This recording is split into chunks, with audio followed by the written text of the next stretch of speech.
प्रत्येक लग्नात बारकी पोरं बेन 10च्या एक्सलारेट सारखी विनाकारण पळत असतात. मी एकाला थांबवलं, तो धपाटाकतच, काय झालंय? बोलू, सेम प्रश्न माझा आहे, तुला काय झालं?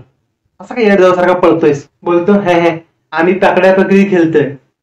मी बोललो, राज्य कोणावर आहे? बोलतो, सुमितवर. तुम्ही तुझा कोण लागतो? माझा फ्रेंड आहे. बोलतो, अरे मला सोड ना, नाही तर मला सुमित आउट करेल नाही, माझ्यावर राज्य आहे. मी म्हटलं, मग तुला काय वाटतं, मी तुला का पकडलं?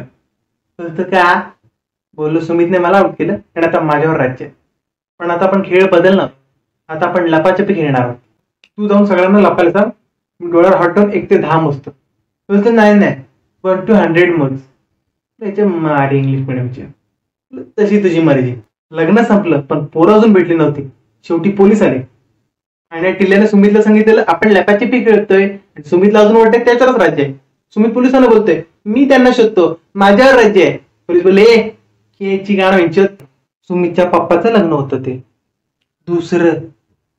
दुसरी सोबत, त्या सुमितच्या पप्पाच्या 3ऱ्या गर्लफ्रेंडची दुसरी मुलगी हरवलेली माझ्यामुळे. नंतर मला समजलं, राज्य ना माझ्यावर होतं ना सुमितवर. राज्य होतं सुमितच्या पप्पाच्या पहिल्या बायकोवर, ती डोळे बंद करून होती आणि सुमितचा पप्पा दुसऱ्या बायकांना धप्पा करत होता.